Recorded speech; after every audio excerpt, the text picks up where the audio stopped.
Hello guys welcome to my channel. आशा करूँ আপোনালোকে কুশলে আছে আৰু ময়ো কুশলে আছোঁ। আৰু ইমান গৰম পৰিছে নহয় জানো, গৰমত থাকিব নোৱাৰা হৈছোঁ, কিয়নো এতিয়া ফেনৰ বতাহেও কাম নিদিয়া হৈছে। কেইদিনমান আগতে দিলে বৰষুণ বৰষুণ বৰষুণ আৰু মানুহৰ বেমাৰৰ সংখ্যাবোৰ বাঢ়ি অৱস্থা নাইকিয়া হৈছে। এতিয়া দেশত কৰোণাৰ সংখ্যাও বাঢ়ি একদম ঘৰৰ ওচৰত পাইছেহি, পদূলিৰ ওচৰত ৰখি আছে। কোনো পৰিস্থিতিতে কেনেকুৱা ধৰণৰ পৰিস্থিতিৰ সন্মুখীন হ'বলগীয়া হয় কোনো নাজানো। তথাপি নিজক যিমান পাৰোঁ সাৱধানে ৰাখিছোঁ বাৰু, আৰু আপোনালোকেও নিজে যিমান পাৰে সাৱধানে থাকিব। আৰু আজি মই এখন মাছৰ ব্যঞ্জন বনাইছিলোঁ আৰু খাবলৈ খুবেই ভাল লাগিলে। মই আপোনালোকক ৰেচিপিটো দিম বাৰু। আৰু আজি মই অকণমান স্কিন কেয়াৰ কৰিম বুলি ভাবিছোঁ, যিহেতু গৰমৰ দিন পৰিছে। আৰু সেয়ে মই অকণমান ঘৰুৱা বস্তুৰে মই স্কিনৰ অকণমান ট্ৰিটমেণ্ট কৰিম বুলি ভাবিছোঁ আৰু আপোনালোকক ভিডিঅ'টো দেখাম বাৰু। আৰু এনেকুৱা গৰম পৰিছে দেখিছেনে, মোৰ মুখখন এনেকুৱা ঘামিছে আৰু মোৰ ফেনো চলি আছে, তথাপি এনেকুৱা গৰম থাকিব নোৱাৰা হৈছোঁ। আৰু আপোনালোকে ভিডিঅ'টো সম্পূৰ্ণ শেষলৈকে চাই থাকিব। বলক তেন্তে আজি মোৰ সৈতে ভিডিঅ'টো আৰম্ভ কৰোঁ।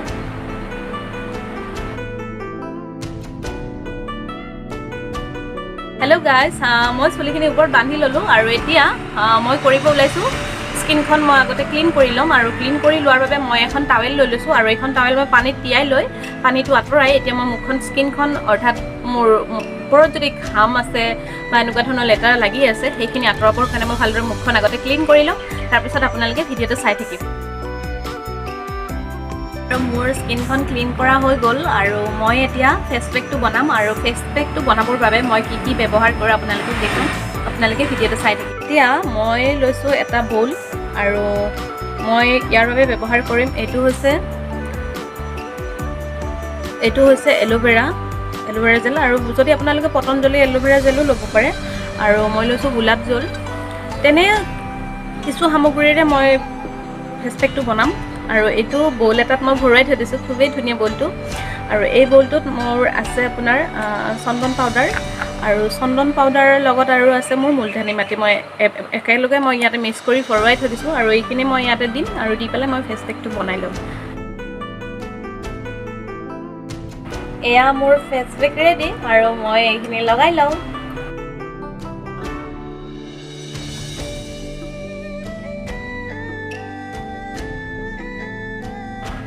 মোৰ ফেচ পেক লগোৱা হৈ গ'ল আৰু মই এইখিনি কিছু সময় শুকাব দিওঁ, কিয়নো যদি মোৰ নুশুকোৱাকৈ মই ধৰণে আপোনালোকৰ লগত কথা পাতি থাকোঁ তেতিয়াহ'লে পেকটো শুকাই পেলাই স্কিনৰ কাৰণে খুবেই বেয়া, ফাটি যাব পাৰে।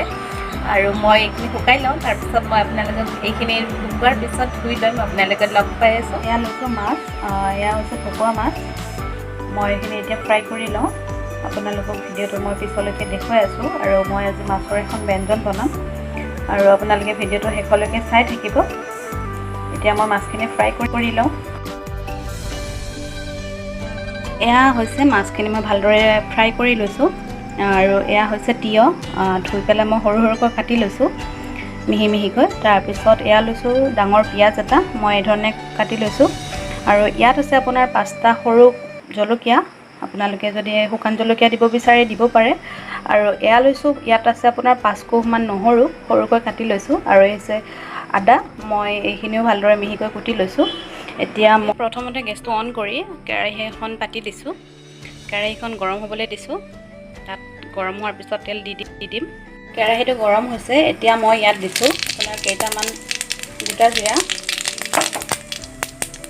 একেলগতে মই ইয়াতে পিঁয়াজখিনিও দি লৈছোঁ। মই পিঁয়াজখিনি দি লৈছোঁ, লগতে জলকীয়াখিনিও দি লৈছোঁ। আৰু কুটি লোৱা যিখিনি আছিলে আপোনাৰ নহৰু আৰু আদাখিনি আপোনালোকে একেলগে দি ল'ব। এই ধৰণে দি পেলাই আপুনি কিছু সময় ফ্ৰাই কৰিব। আৰু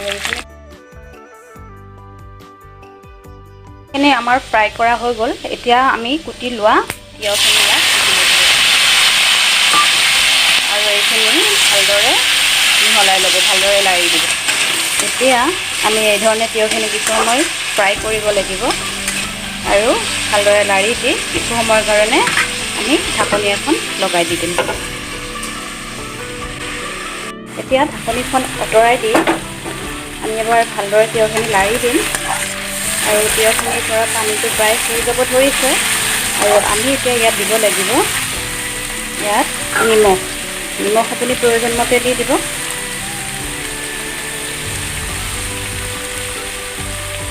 আমি ইয়াত দি দিছোঁ অকণমান জালুকৰ গুড়ি।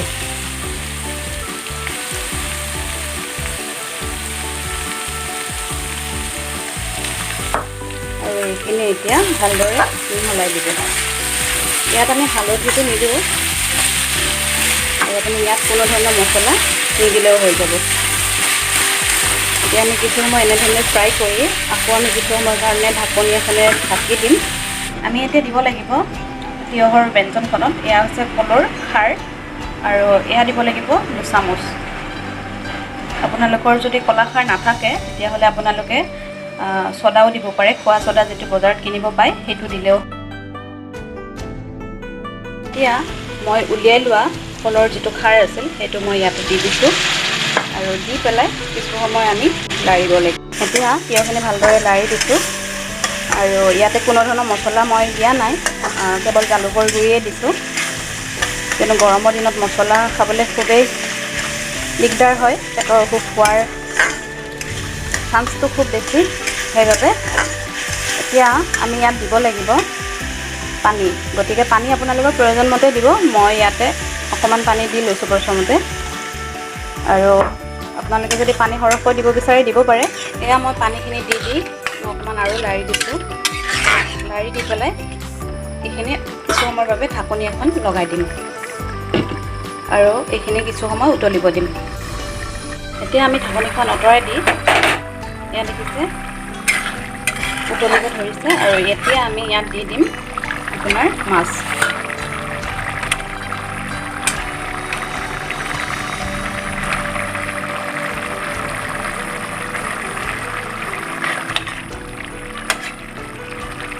মাছখিনি দি পেলাই আপুনি কিছু সময় আকৌ ঢাকনিখন লগাই দি দিব।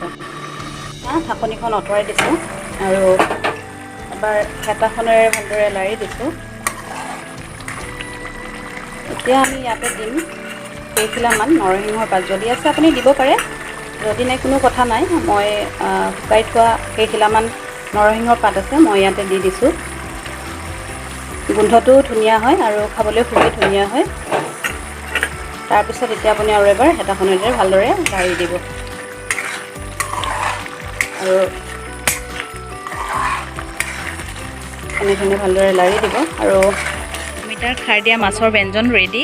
আৰু আপোনালোকে ঘৰতে এবাৰ ট্ৰাই কৰিব, কিয়নো ইয়াত কোনো ধৰণৰ মছলা দিয়া নাই আৰু গৰমৰ দিনত খাবলৈ খুবেই হেল্ডি হয়। আৰু কেনেকুৱা পালে মোক কমেণ্টত জনাব।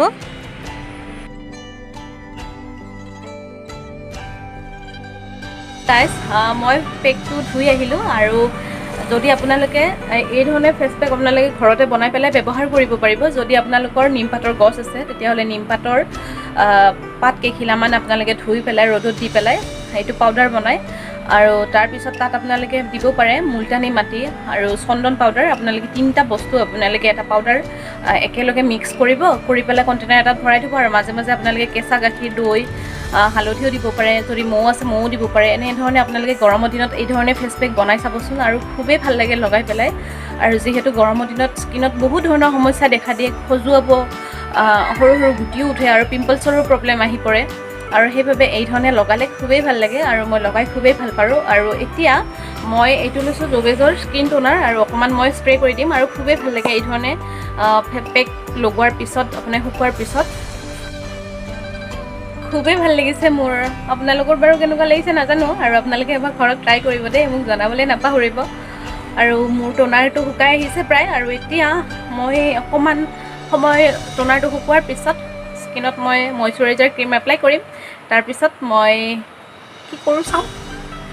ভিডিঅ'টো চাই কেনেকুৱা পালে কমেণ্টত জনাব। আৰু যদি মোৰ চেনেলত আপোনালোকে নতুনকৈ আহিছে তেতিয়াহ'লে চেনেলটো প্লিজ ছাবস্ক্ৰাইব কৰিব। ছাবস্ক্ৰাইব কৰি তাৰ ওচৰত থকা বেল আইকনটো প্ৰেছ কৰি তাৰ অলটো প্ৰেছ কৰি দিব। তেতিয়া মোৰ আহিবলগীয়া নতুন ভিডিঅ'ৰ নটিফিকেশ্যন হ'ব, আপোনালোকে আগতীয়াকৈ পাব। আৰু যদি ভিডিঅ'টো চাই ভাল পালে তেতিয়াহ'লে এটা লাইক কৰিব। আগলৈ আকৌ নতুন নতুন ভিডিঅ'ৰ সৈতে মই আপোনালোকৰ মাজলৈ আহিম। আজিলৈ ইমানে, ধন্যবাদ।